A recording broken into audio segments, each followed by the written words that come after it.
Get inspired, stay inspired, where we get real about weight loss.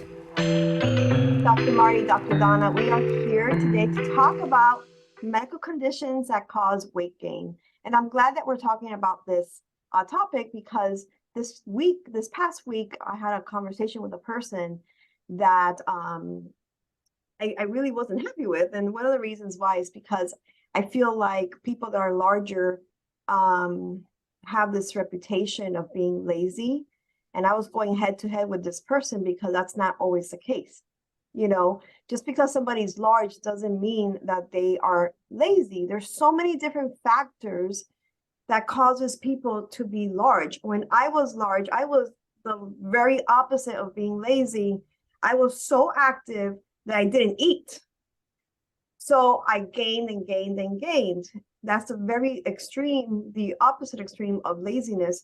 So today we're talking about medical conditions that cause weight gain because guys, when you look at somebody, you don't know their story. Just because they're larger doesn't mean they're lazy. And we're going to talk about today that there's actually medical conditions that cause weight gain.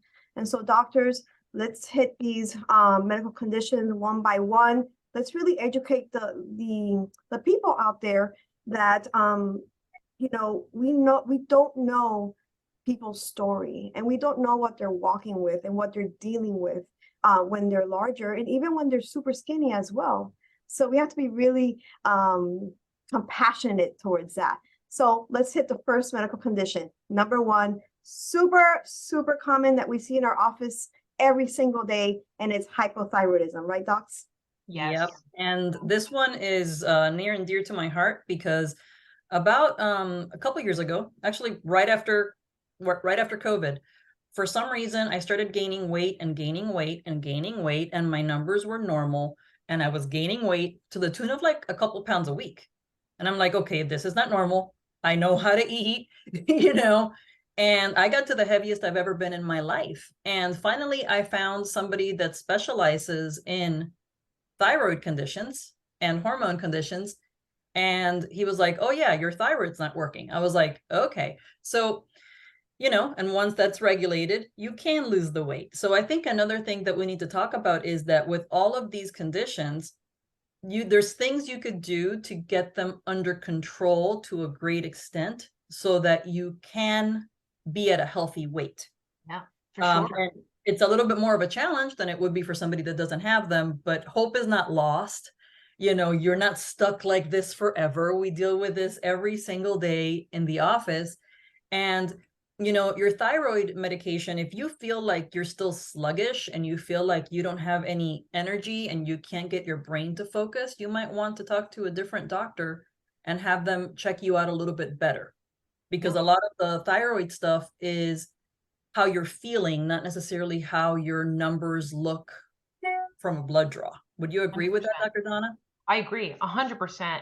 And that kind of brings us into our next topic, actually. And Dr. Marty mentioned she has a thyroid issue. And you know what? I do as well. I recently discovered mine also, but I will tell you that it's a dramatic change when your thyroid's actually working. Most people believe that because they have hypothyroidism, they can't lose weight, and that's not true. Your weight might be a slower loss, but you can do it. Our next topic is autoimmune conditions. And I know, Coach Martha, I know you were going to introduce it, but they kind of go hand in hand. And I'm going to chime in on that because I was diagnosed with Hashimoto's, which is an autoimmune disease, and that completely affects my thyroid as well. And what is an autoimmune? Autoimmune is that your immune system is attacking your body. So guess what? Your body, certain organs and systems are not going to function properly. Mine particularly affects your metabolism, right? Causes inflammation. Where is this inflammation coming from? A lot of foods that you can eat can cause this inflammation. So look at the foods that you're eating. See what you're eating. The number one cause of autoimmune inflammation is gluten, dairy. That's number two. So there's a lot of different things with that. And autoimmune affects so many different people. it's your immune system and your body attacking itself. What are the most common ones that we see? We see rheumatoid arthritis, lupus, Fibromyalgia, Fibromyalgia. Yep. fibromyalgia. Those are the most common that we see in our office. Yeah. And studies show that people walk around with inflammation in their body.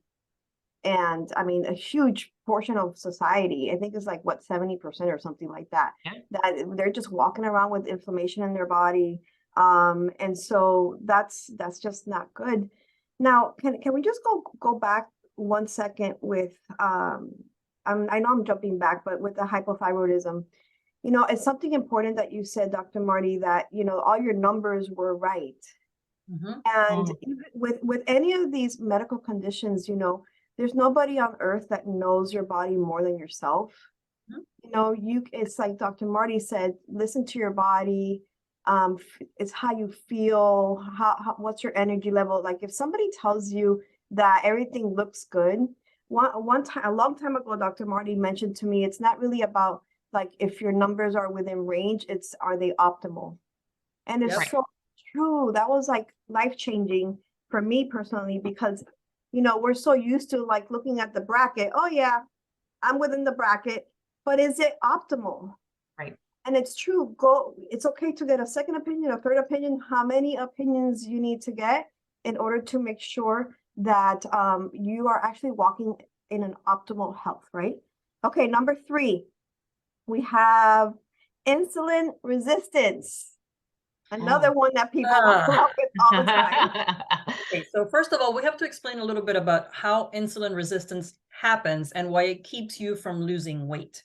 So when you've been kind of beating your body up with eating too many carbohydrates from whatever source, okay, it's almost like the cells of your body that are receptive to insulin are like, nope, no more, se acabó.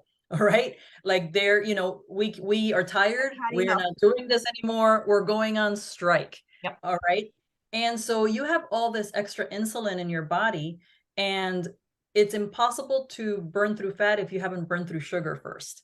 So if you think about it that way, if you have insulin resistance and your body's turning most everything you eat into a carb first to try to use it for energy, and your cells can't use it for energy, now you're in this state where we're just going to store everything, because there's endless storage for fat, as we all know. We all know, right? Yep. So, all of these things that we're talking about, the autoimmune conditions, I know that Dr. Donna, you went and got an allergy test, right? A food allergy test, so that you could see what's triggering your inflammation. It was actually a food sensitivity test. They're a little bit different. And the sensitivities tell you what your body reacts to. And it really correlates with everything we're talking about here, because inflammation is the root cause for many of these different conditions. You reduce the inflammation in your body and your insulin resistance becomes better. And that's one of the reasons that with our Reveal Lifestyle program, we targeted anti-inflammatory foods as much as we could. And we monitor your weight day to day to see if there's any foods that are triggering inflammation, because we're not necessarily looking for you to gain weight, but we're looking to make sure that nothing you consumed is blowing your system up with inflammation.